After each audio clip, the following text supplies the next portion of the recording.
Hello, Troy White, financial educator with Hoodoo Financial. And if you will indulge me a few moments, I would like to talk about a subtopic from a workshop that I'll be doing this weekend. And it's just an interesting point to cover, and we don't dwell on it, but we kind of go back and forth to it in terms of identifying your financial planning goals. And what's the it? What am I talking about? And the it is fundamentally the difference between financial freedom, rich, and wealthy. So I'm just going to say a few words on it, maybe make fun of a few things, laugh and joke about it, and talk about it. So, what did I say? Financial freedom, financial freedom. Hope I don't misspell it on the internet. And so, can you see that? Yeah, financial freedom. And the other is rich, and the other is wealthy. And I could go on and on and on about it, but I'm going to be doing a workshop this weekend for 3 hours. And this is kind of just not even like a subtopic, it's a subtopic of a subtopic that um, we discuss, we uncover issues related to while talking about financial planning issues and fundamentally what legacy investing is all and how do you become a legacy investor. And so fundamentally, those questions, there are many issues that must be addressed to come to an answer to those questions. Amongst those issues are these three topics. So a person always wants success. So I'm a financial planner. So I work with you. And at first we may feel, sometimes a person will feel I am adversarial because I'm pushing at them because I want to dig deep to find out what is it you actually trying to accomplish. Because what you think it is not necessarily what it is. So I'm trying to uncover what you really think it is, what you think you talking about. And so what you think you talking about is pre identified in your mind. This is behavioral finance, right? So it's pre-identified with this large dollar amount, this mythical thing that you would theoretically be chasing before you can indulge your brain to think to enjoy some of these things that are that you deem as nice. All right, remember that. Things that you deem as nice. And uh, so that leads us to these things. So we're gonna, because embedded in those questions are these three issues, and we're gonna identify those right now. We won't dive heck deep, but this is behavioral finance, trying to understand what your motivations are about money and how do you feel about money. And I'm bringing to light some issues that you should consider when you're targeting what you deem as success for you. So financial freedom is the first one. All right, so what is that? Financial freedom means that your passive income now exceeds your expenses. And we don't necessarily have to define it as passive income, but we can say that your independent income sources exceed the amount of expenses that you have, thus that those independent sources pay for your existence. So, for instance, you might have enough rental income. Say your life expenses consist of $10,200 a month to pay for your life. Just that's all you need. Your wife work, but you need, or say your husband work, but you just need bring your 10,200, and you're thinking of ways to replace that. So let's say you have rental income. So with real estate, so you let's say you find one apartment building and you work a deal where you can work 100% financing and don't, yeah, it may sound amazing, but it's happening today, tonight, tomorrow, the day after that, the day after that, the day after that, the day after that. It's happening to all of them out there because they know it's happening. The deals are out there.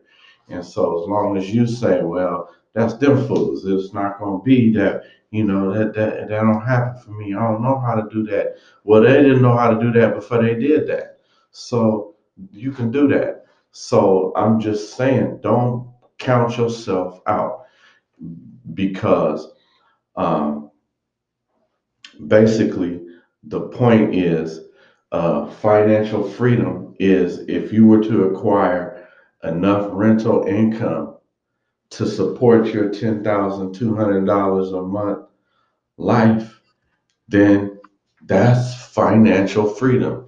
You are now free to do whatever because the financial part of your day to day existence has now been taken care of. Financially free. I can go do that. I'm right there by your side, bro, through these hard times because you don't have to go to work because you got leisure time. You can consult with the kid. You can go to the school, find out what's what. Oh, you just the one been bullying? Oh, you bullying this kid? Oh, what? You're not learning this or that. You're on top of everything because financial freedom. Your income has now exceed your, and it's not. I specifically didn't say just passive income because passive income it's a larger category of income types, and passive income doesn't necessarily is not equal what we mean when we say financial freedom because you feel financially free if your side hustle is now doing the $10,200 that'll cover that, but you might not feel all the way free that your just hustle is going to last that long, but it may even allow you a temporary relief of financial freedom. Now we just need this stream of income to run forever. So that's a different conversation with a person like myself, your financial advisor, your financial planner, and we can just come up with brainstorm solutions that can allow you to ride the wave. Yeah, what's going to happen after that? So. That's developing an exit strategy. So that's still business planning, financial planning, and such, so on and so forth. So financial freedom is your passive or some sort of entrepreneurial income that you have exceeds your expenses. Now, rich is not in my workshop. I'm going one goes leads to this one, then leads to this one. Really, this one is a fantasy item. Rich is nothing. Rich means because a person is rich in your mind only or someone else's mind. Rich is not a number. There is no number that equals rich. You can't, and understand there are people who make, this is how athletes and such, so and so lose all their money. People make lots of money, make a lot of income, but their expenses exceed that. They're not even financially free, but they're living rich. To all appearances, they're rich. To their inner soul and self, they're rich because they know they receive this lump sum. I received $3 million. So, far as they're concerned, it'll never stop. It'll never run out because if they're only used to having $3,000, then and sometimes, let's face it, barely used to having that, right? Because you're an American. That's why I know. That's why I know you can't front. If you're an American, you're barely used to having a G after all the bills and stuff at the end of the month regularly. You're barely used to having a G. Now, even if you have a 401k, when you leave that job, you're cashing it out. So that's how I know. It means statistics. I mean, I meet with clients. I know, I've been there. I've done that as well. So understand though, rich is not a number. So rich is just arbitrary. So you're making that number up just, and that number has no connection to financial planning. It is not connected to your future. It's just rich. It's just a feeling that I can ball out. It's just a it's just to me it brings on new earning ungain ill-gotten gains or something, not necessarily ill-gotten, but something that's when it's over, it's over, so um, it it has bad connotations to me as well as good. But of course, there's the good aspect of rich. So what it is through financial planning is what's going to identify what rich is for you through consultation and with the financial advisor. You need to understand what is that number. What do you actually want? Because if you do not accomplish your financial goals, then uh, you're not rich.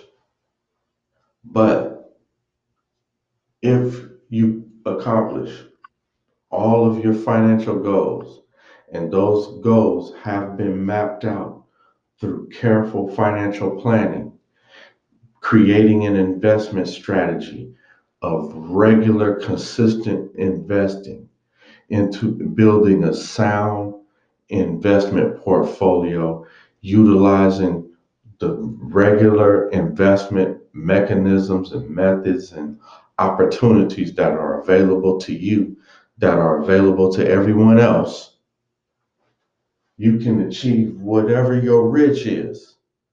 And it's not some big ass number that needs to hit your pocket. Like you need to be cashed out $3 million before you're rich. That's not it. Because once you lay out all of those things to me that you say you want, because if you just lay out understand that money is not the goal. The goal is the goal. We use money to accomplish that goal, whatever your goal is. So remember, keep your eye on the prize. Don't be over here chasing money. That's what that saying is about. The the love of money is the root of all evil, because you forget that you actually had something you wanted to achieve because you felt that you need to acquire money so that you could go achieve that thing. But really, you just need to start achieving that thing. Don't worry about the money. Understand, first believe and understand that we can methodically create a plan, a machine, a pattern, a system of making the money for you within whatever you are into. Even if you wanted to be the biggest bodybuilder in the world, that's gonna mean you was in the gym heavy lifting. You already know this for all day, all the time. So why you gonna need if your dreams is that big from a financial standpoint, that's how much heavy lifting you gotta do. But the opportunity is out here and it's not gonna be physically hard. You're not gonna have to break a sweat. The only sweat comes from your fear. Your fear because of this, it's the unknown. You think you can't do it. You think, oh, that's something that I saw them saying that on the internet somewhere, but there is no such. They be saying that, but understand. I'm telling you, there is no such a thing as a get rich quick. It's never quick. It's always feels like not gonna happen. It always feels like just me personally. It feels like, damn, this is never gonna happen. Nothing ever good happens to me. But till you look backwards and then you say, oh, I used to be way back there. Now I'm way up here. But that's because your eyes are on a prize way higher. Understand you can get there, but look where you came, you was way down there. Now you way up here. The closer you get, don't quit. That's why. Just don't stop. Keep going. Keep going. So to say that, keep going. Wealthy is more is in line with these three as the prize. Wealthy is something that you achieve over time, wealth, and in terms of legacy investing, that is something that occurs after you're gone. You know, to me, you're really your wealth is everlasting. You're wealthy because you have laid a legacy that, and you have created a machine that can continuously out spit out um, resources for your heirs. That's what wealthy is. And that's not unheard of. That's not impossible. That is very doable for you right now in a methodical way to create wealth and become wealthy. You know, it's not overnight though. There's never been, you know, so I don't, if anybody's like, but I'm in a rush. Yeah, me too. But, you know, do the best you can to get, you know, first of all, understand what are your goals. I bet you think you need more than you need. Like, uh, you know, there's a number I need is $36,000 a month. But there's a number I need after that that is $88,000 a month. You know, your goals increase. And to think that there was a time when I worked for McDonald's for $3.45 an hour. So, you know, that's what, hey, look back and see where you came from, you know. So, you know, working out in the cold, things and such. But wealth is that creation of, you know, of a stream of income, a resource, stream of income, creation of resources, resources that are building upon themselves. Um, through investments, income producing assets, real property, dividend producing stocks, you know, stocks that have appreciated. And so wealth is growing and is being compounded upon and set up in the right method. So there are a multitude of account types and strategies that are going to occur amongst these three categories, but generally they occur in this order. The rich one is a hypothetical. You start feeling rich after you've reached financial freedom and you have achieved some level of income passively or somehow in your preferred, manner, a manner that's livable, that fits your lifestyle, and that is above your expenses. And then that portion that is above your expenses, is where the rich starts to fall in. And as the rich is a big bubble, that's a fantasy land, right? Because if those streams get cut, then what? But when we get to a point where our assets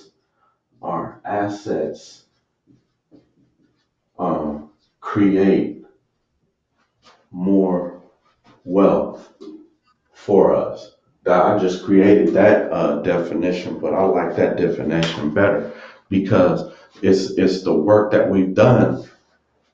Now we've done enough of that work that is going to be perpetual. So just what does that mean, right? From the standpoint of your dividend income portfolio, maybe it's so big now that your dividend income is, we got it being reinvested until you're ready to start to receiving some of that income back, or save until you're 70 and a half, until you have to take it, right, out of some of your investment accounts. So say, and then it's the positioning of these assets, because which account do we have these assets in? Because we want, and then even in the real estate investing, that means we're doing some of this investing inside some self-directed IRA account. And maybe we have some REITs. Where are the REITs at? So we'll have multiple asset classes, and those classes generate more wealth. So in the terms of investment property, you may have some investment properties out there that are just increasing in value. We have, property managers managing your property, and it's constantly, the rents are increasing according to the market rates. So your property values continue to climb. Those properties kick off rental income. That rental income goes into the family trust, or maybe it's distributed to some of the heirs, you know, and maybe you have some sort of investment strategy that that that the trust is ordered to operate under, and that may involve acquiring, maybe I'm just making this up, one new apartment building per year or something. It's whatever you guys design is what your trust is. But the point is, wealthy is where your assets create more wealth for you and your family. Where after you're gone, your uh, your work continues to grow. You're still out here making money, but you did. You're in the ground. You're in a crib somewhere. Hey, you still do it to where your money made money enough to support your kids and your grandkids' kids.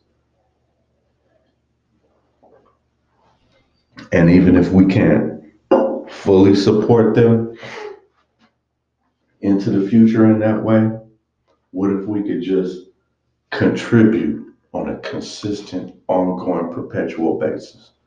Hey, that's the difference between financial freedom, rich, and wealthy. Thanks for listening. Holla.